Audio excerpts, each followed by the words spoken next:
So now what that makes me think is these kinds of movements are very performative, but it might be nice to actually have that kind of movement automated as well. Okay, so that's where all of our other modulation comes in. So I've shown you where the LFOs are and I've shown you where the envelopes are. There's a few different ways of mapping a modulation source to a destination in this. Is anyone familiar with a modulation matrix at all? Have you seen them in synthesizers before? Yeah, okay, cool.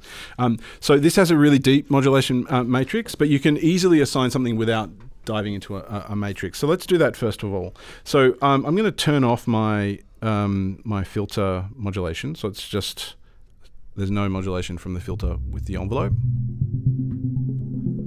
Okay, so that's me manually moving it.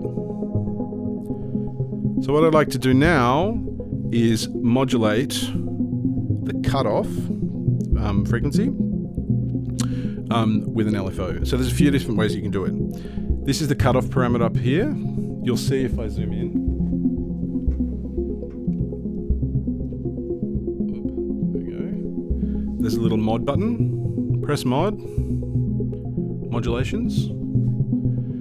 And then if you move something, it will automatically map it. All right. So if I go over here and I'm on LFO,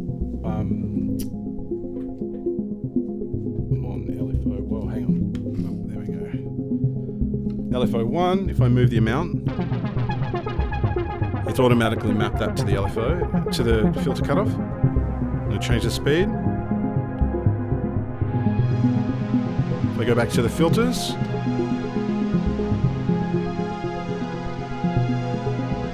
I think there's some other modulation going on, so I've got to work out what's going on here.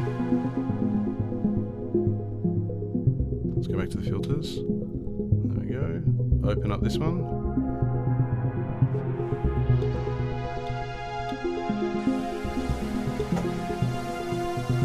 I think that's opened up the filter modulation in another way.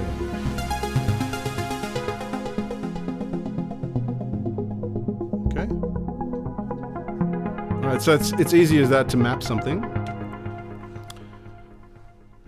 But yeah, you can actually see that moving there now. Okay. All of your modulations, as soon as we're doing this and we're saying, okay, I want LFO1 to go here, I want LFO2 to go there, I want envelope this to do whatever, it gets a bit confusing. There's a central place where you can actually see it all, and it's in the mod matrix. So you've got this button called mod. And if I zoom in, you'll see that it's a very uninspiring looking Excel spreadsheet style thing. It is very powerful, but it's just not super inspiring. So what I'm going to do is turn that off, and I want to just show you all of the different destinations that you can, source and destinations that you can use.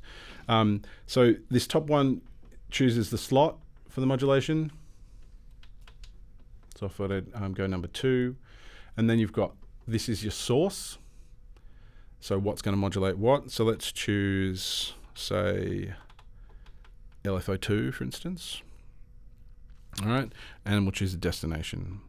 All right, and so you can see these are all of the destinations that you can send things to. It's ridiculous. Okay.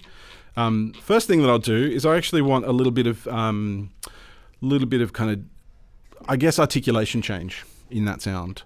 So what I'm going to do is I'm going to use LFO2, and I'm going to choose, where is it? I'm going to choose an envelope, the amp envelope, decay. Okay? So what this is doing is it means that LFO2, and I've got to choose what LFO2 actually is, what speed, all of that kind of stuff.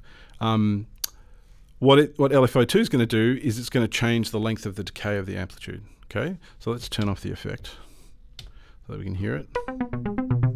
All right, go back over to my LFOs up here. All right, this is already in mod targets, so I can get out of that so you can see all of the parameters. And let's choose sample and hold. Okay, and we'll choose a fast-ish speed. And if I go back over to my mod page, now I need to give it an amount. All right.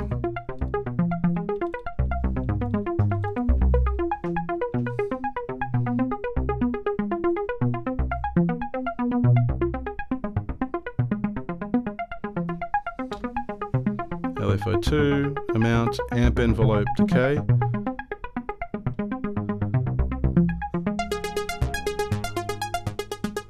Got to turn off that. There we go.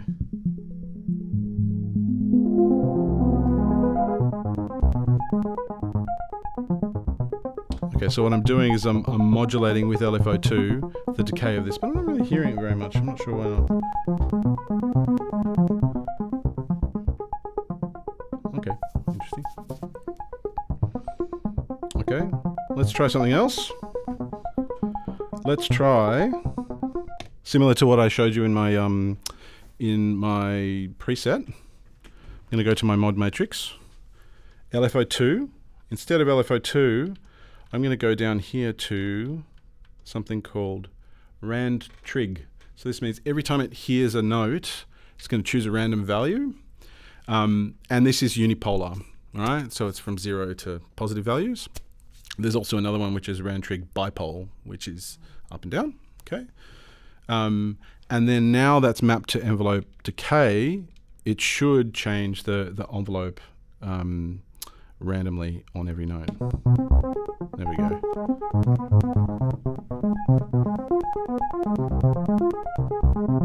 There we go.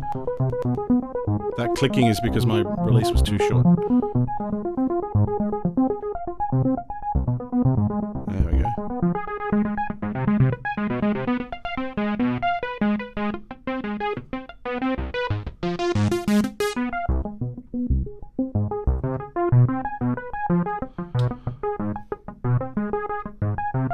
So it's a very useful modulation, actually, that one, for getting kind of life to things. You could actually, if you are so inclined, instead of having that to the amplitude decay, for instance, you could choose, say, the pitch of oscillator 1. So although we've got a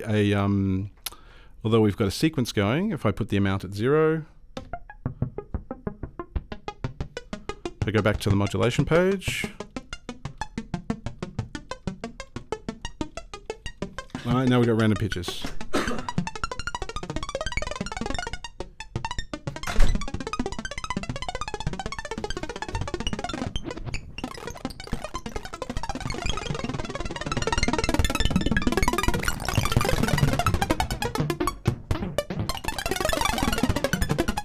Can anyone tell me why we're hearing that kind of squelchy sound with the delay?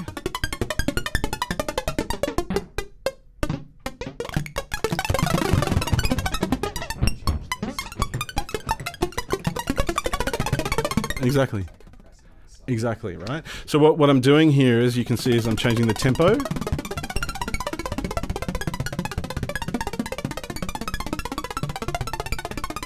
As I change the tempo, the delay tries to catch up, okay? Because it's synchronized.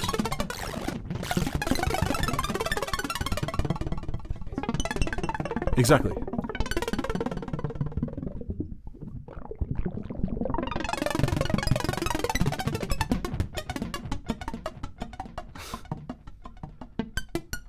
Okay, so that's cool. It's a bit random. I mean, it's decidedly random. It's supposed to be. Now we're back to Nick's octatonic.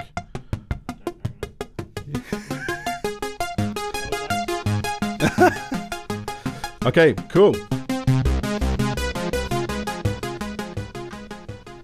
All right, and that's the delay tail ringing out. All right, so what we've been able to see here is mapping LFOs and envelopes to things. We know how to change certain parameters of the envelopes. We know about some of the parameters in the virtual analog, which is called waveform, for getting that kind of width, getting depth in the sound, etc. There's actually another option which is quite cool, which is instead of with this kernel option kind of doing it for detuning, you could, if I open up everything here and just drone it, you could, instead of the kernels being detuned, you can actually have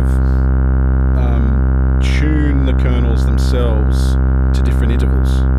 So you can have a chord on just one oscillator. So I've got semitone 2 is mapped to 5 octave up. So if I were to do it up 7, that'd be a perfect 5th. And then the minor 9th.